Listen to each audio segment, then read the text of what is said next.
Pressa. Era só nisso que Adélia conseguia pensar. Pressa. Ai, como ela pudera perder a hora daquela maneira!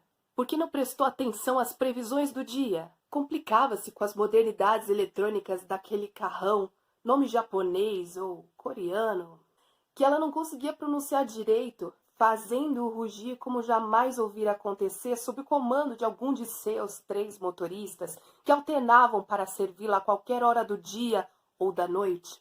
Deixou morrer o motor ao frear atrás de uma imensa fila de carros detidos por mais um sinal vermelho. Virou a chave e voltou a ouvir o ronronar suave da máquina importada.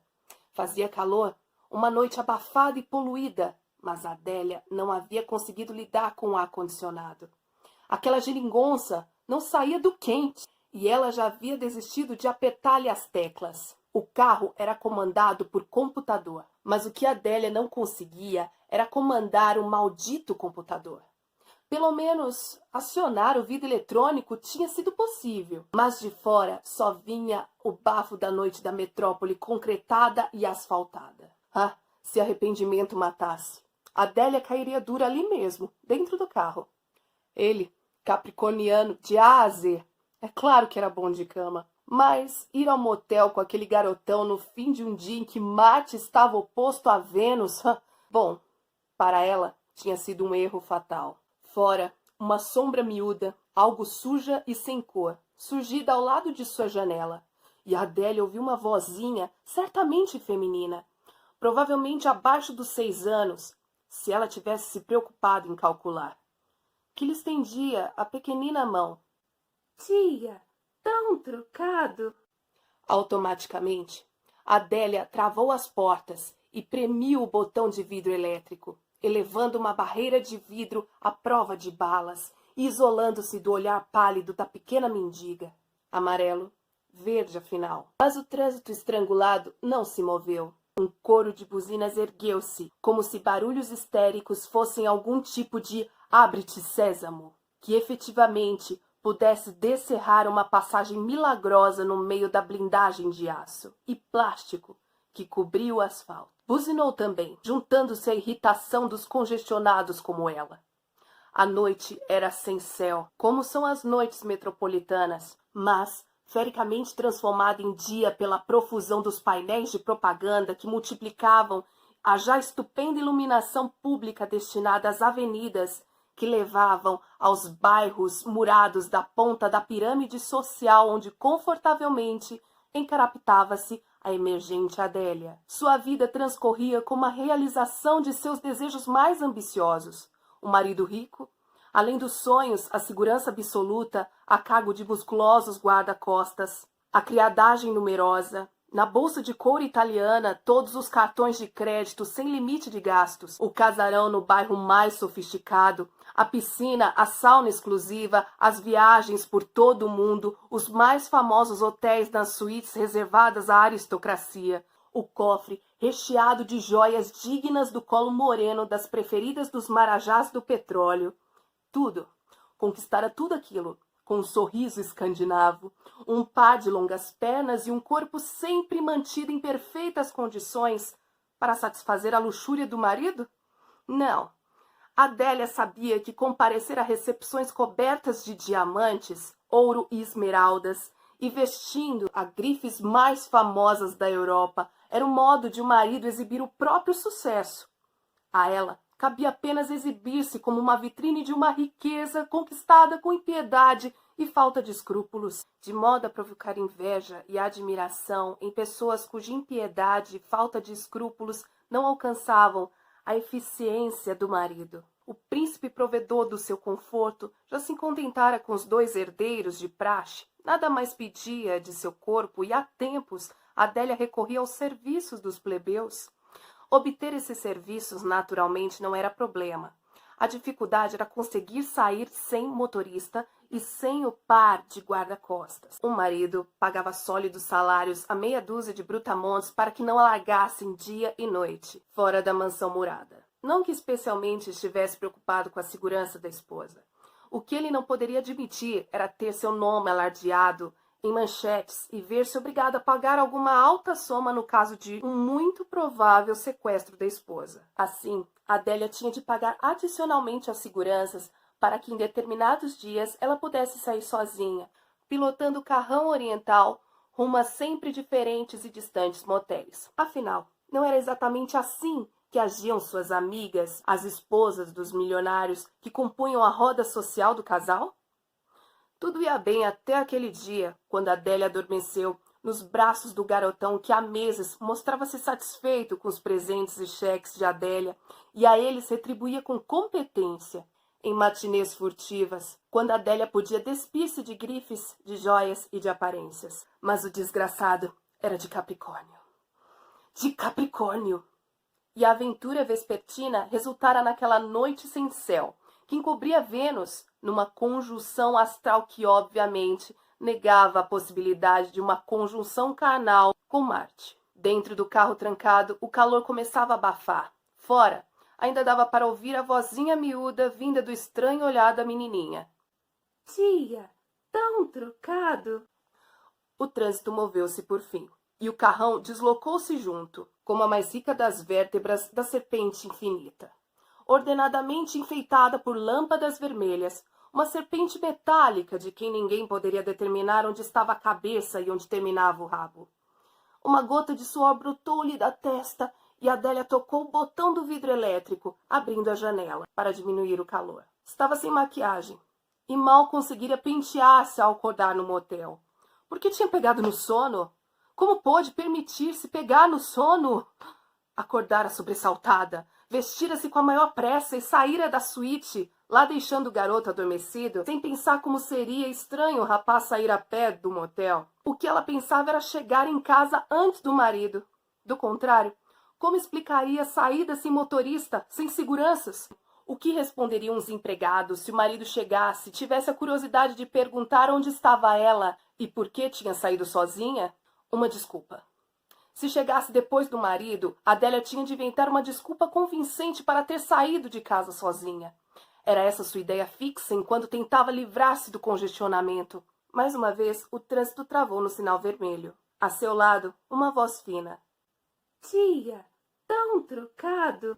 O vidro foi novamente acionado e Adélia, mais uma vez, isolou-se dentro do forno em que o carro se transformara. Junto à preocupação com a chegada em casa, agora ocorria-lhe outra, sozinha, sem os seguranças. Era alvo fácil para um assalto de esquina.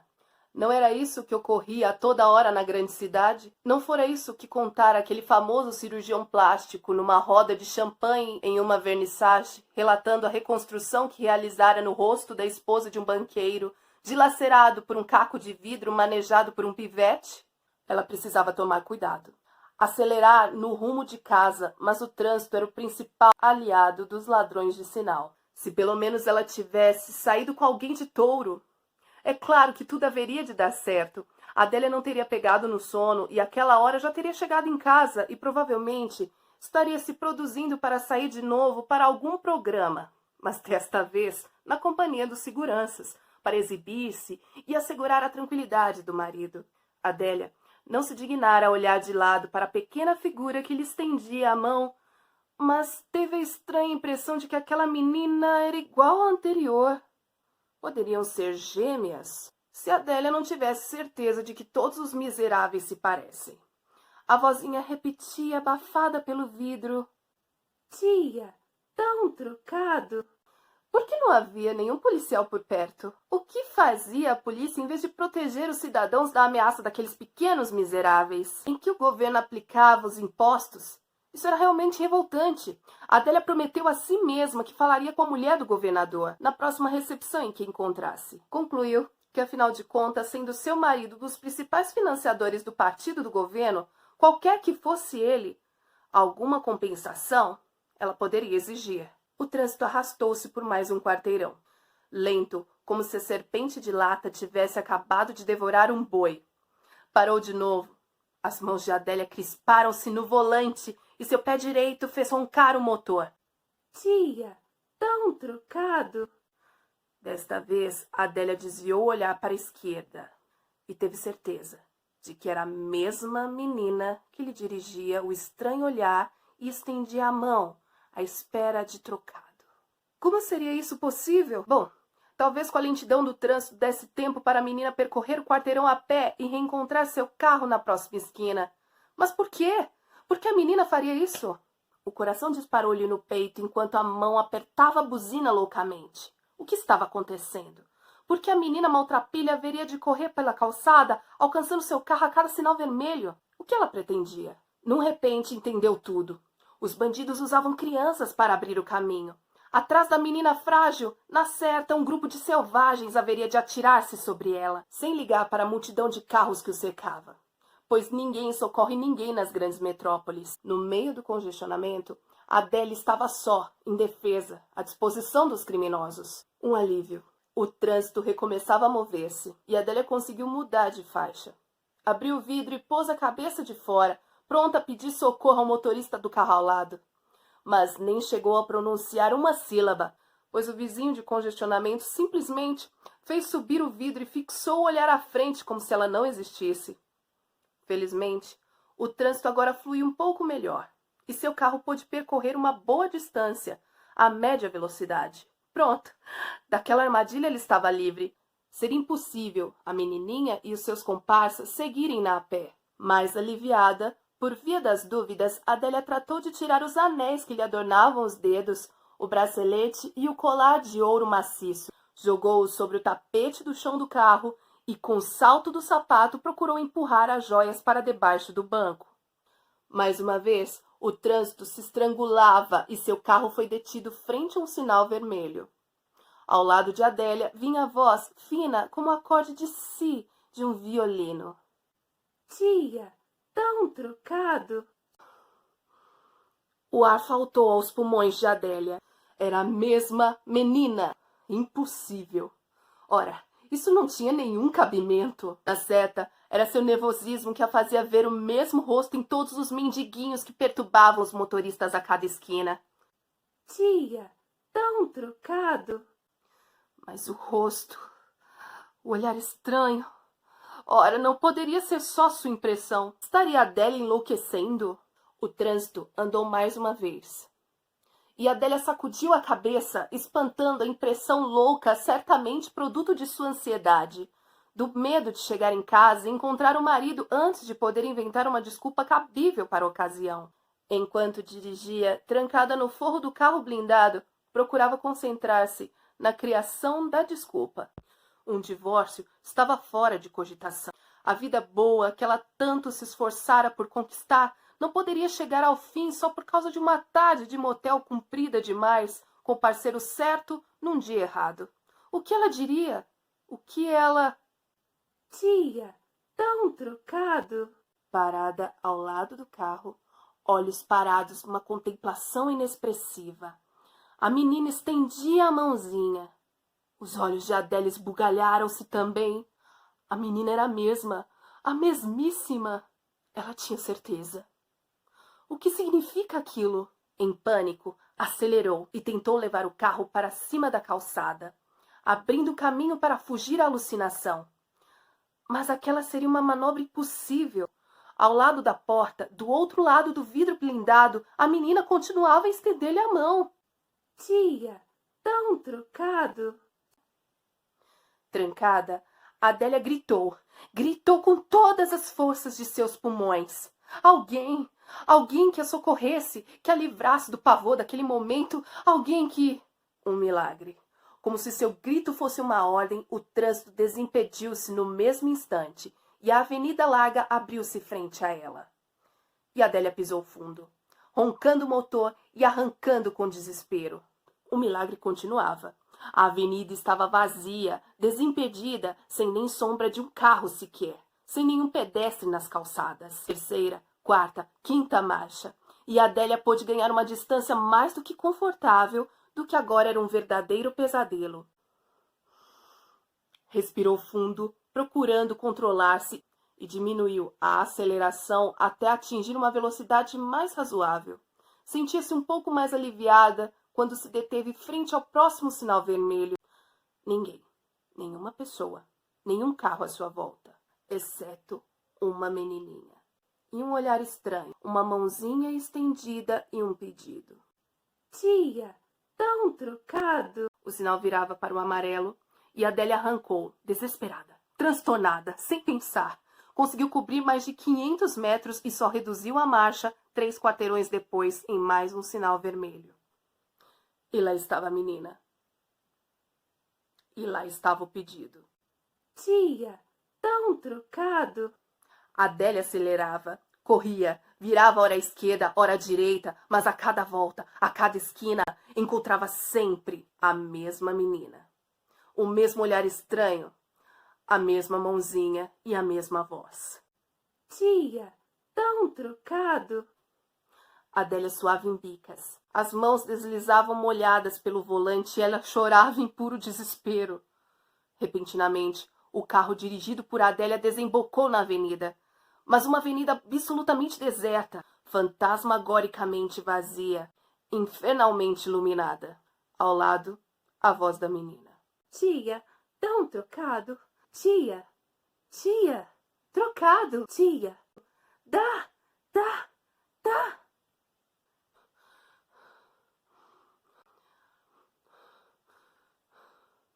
As lágrimas toldavam a visão da Adélia quando ela acelerou como um piloto de corrida, jogando-se na reta deserta da avenida, sob o som fantasmagórico de uma voz fininha que se projetava por todo o céu da cidade.